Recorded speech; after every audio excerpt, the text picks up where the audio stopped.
Good afternoon.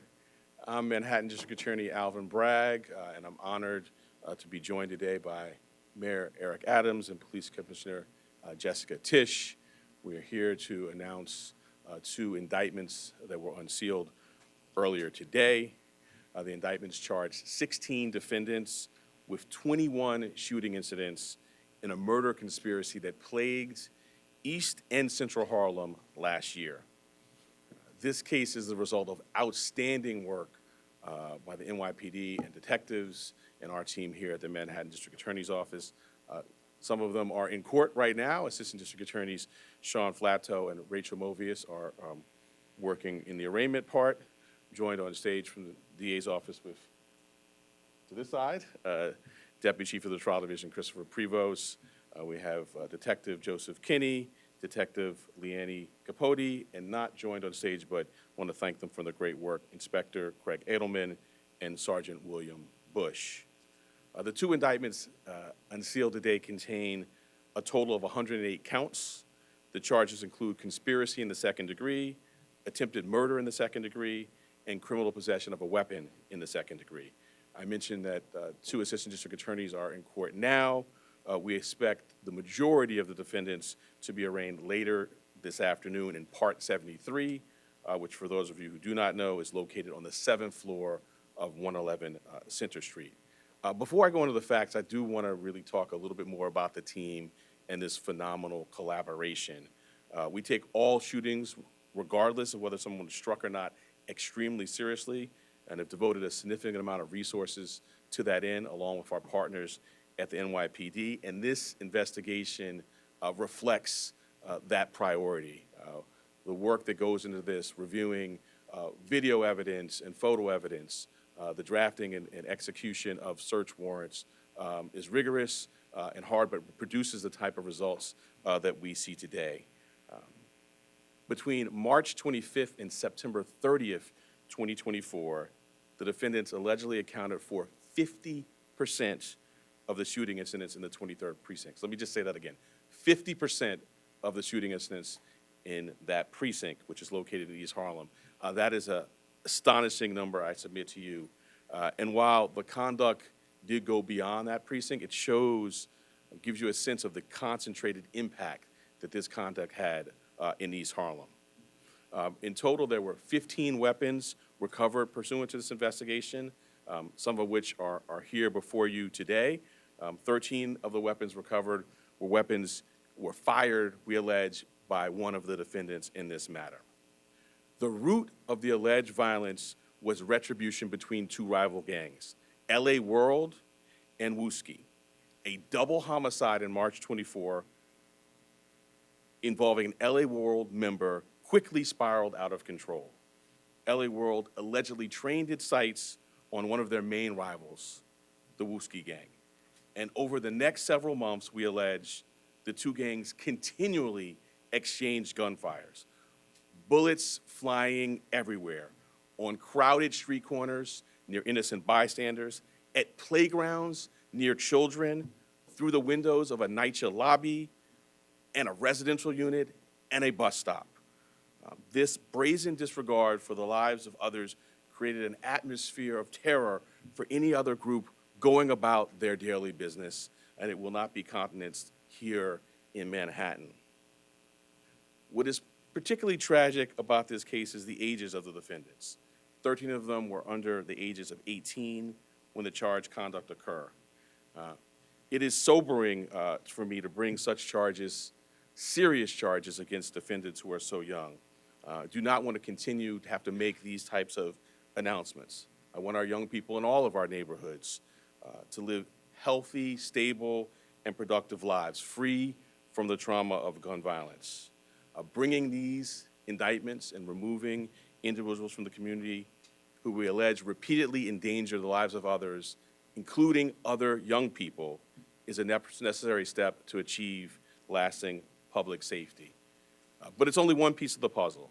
I'm proud of our strategic investments we have made to stop youth gun violence before it occurs, including our youth gun violence prevention funding, which funds community-based organizations who conduct meaningful, evidence-based intervention with youth who are at risk of gun violence, both victims of gun violence and also those who might go on to commit it, intervening before anything bad happens. We're continuing our conversations with our community partners in all parts of Harlem, East Harlem, Central Harlem, and West Harlem, about deepening these gun violence prevention efforts. The centerpiece of all that we do here is focus on our victims and our survivors. We are committed to supporting victims and witnesses of gun violence so that untreated trauma does not lead to a continuing cycle of violence. We know that Black and Latino men in particular disproportionately bear the scars of traumatic gun violence. I know that personally. That's why our Survivor Services Bureau has a dedicated Men of Color response team whose counselors and advocates have the cultural competency to build trust and provide the support that we need to give survivors so they can heal. In closing, just draw everyone's attention to the totality of the work. The combination of the prevention work and the essential enforcement work that we announce here today has yielded significant public safety results. Between 2021 and 2024, homicides in Manhattan decreased 20% and shootings decreased 45%. And as we all know from the mayor and the police commissioner's briefing last week, this year has gotten off to a very encouraging start. But we know there's a lot more work to do, and we will continue to use every tool available to keep our communities safe from gun violence. I'm privileged to do that work alongside the mayor and the police commissioner, and we will now hear from the mayor of the safest big city in America. Thank you so much, District Attorney and your entire team. And we communicated with the detectives early in this room who were working on this case for about a year. And I think that when you think about Lehman houses and Johnson housing, you think about public housing. And far too often, they have been the victim of a numerical minority that depends on or that carry out illegal behavior. And the focus on these entities have allowed us to drop crime in our public housing. It's something that's important to us. And when you match this, what I think the DA stated, and I hope it wasn't lost, it is intervention and prevention. We cannot just have intervention policies where we do apprehensions and arrests. What are the preventive models? And the unorthodox methodologies that this DA has decided to use, how do we stop the flow of violence? That is what we want to do in the city. For far too long, we have to respond to crime scenes in hospitals where victims of violence and victims of shootings. If we don't stop the flow, we will never be able to deal with many of these things that young people are experiencing. It breaks our heart when you have to sit in a hospital room where a young person is the victim of a shooting or some form of violence, or you have to go visit a parent or loved one because they lost a child to violence. We want to be ahead of this, but when we can't do that, we have to be strong and firm of making the arrest and the prosecution, and that's what the symbolism is showing us today.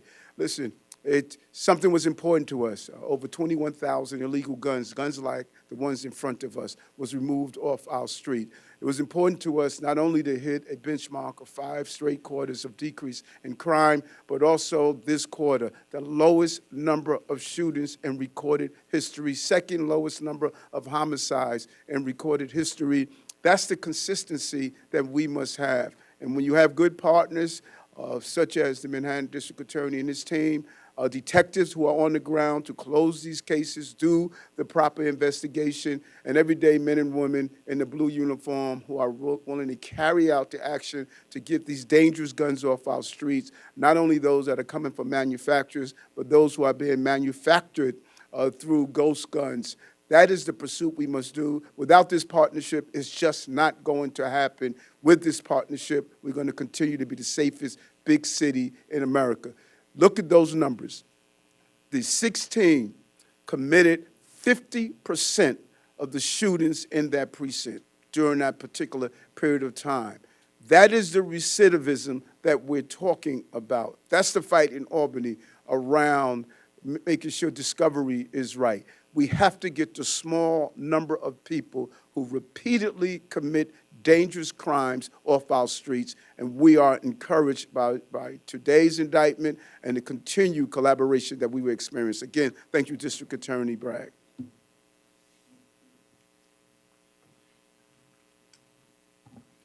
Good afternoon. Under Mayor Adams, New York City saw historic crime declines in the first quarter of this year. Major crime is down in every borough, with steep reductions in our patrol precincts, in our subways, and as the mayor just said, in our housing developments. The women and men of the NYPD are delivering real results, and that is clearly reflected in our fight against gun violence. Shootings in New York City are at an all-time low because the NYPD has been relentless in our efforts to get illegal guns off our streets and build strong, targeted cases against the trigger pullers.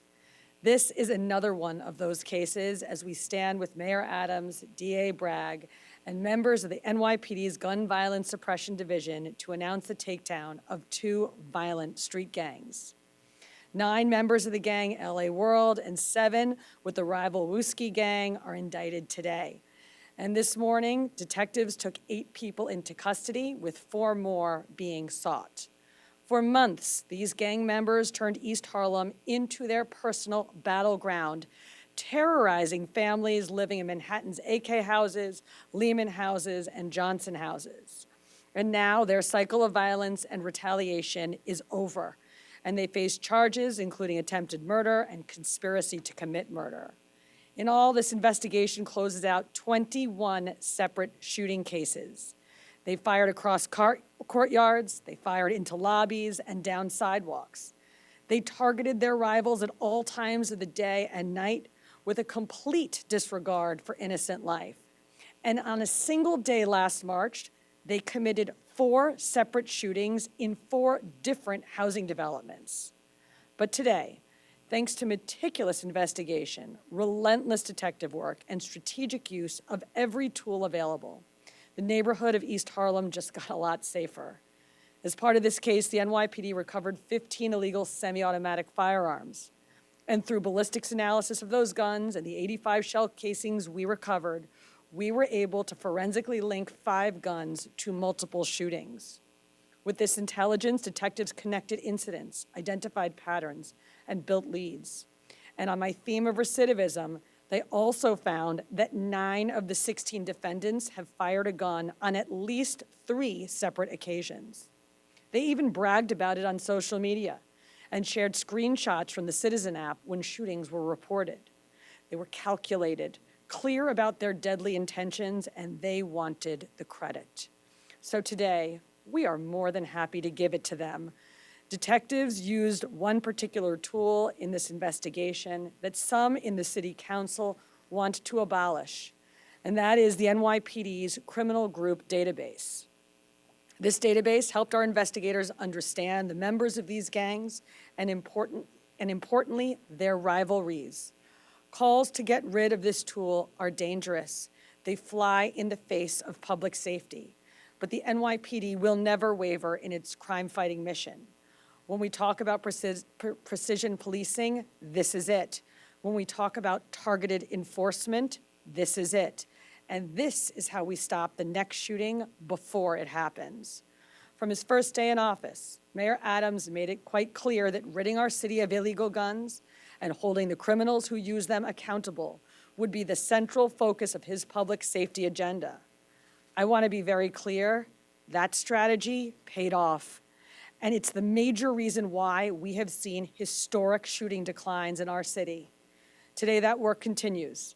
And we can add these illegal firearms to the more than 21,000 guns we've taken off of our streets under the mayor's leadership. So again, I want to thank Mayor Adams for the trust he's placed in me and for his unwavering support of the brave women and men of the NYPD. I also have to commend lead detective Leanne Capote and her GVSD team for their truly exceptional work. When I was briefed on this case, I loved hearing about how a no-nonsense female detective took on these violent gang members and brought them down. The people of East Harlem are very fortunate to have her and her team fighting for them. Great job. Finally, I want to thank Manhattan District Attorney Alvin Bragg and his entire team for their partnership and their continued dedication to keeping the people of Manhattan safe. This case is yet another example of the NYPD and the Manhattan DA's office doing what we do best and better than any other police department in the world. So to every member of the NYPD, thank you and stay safe.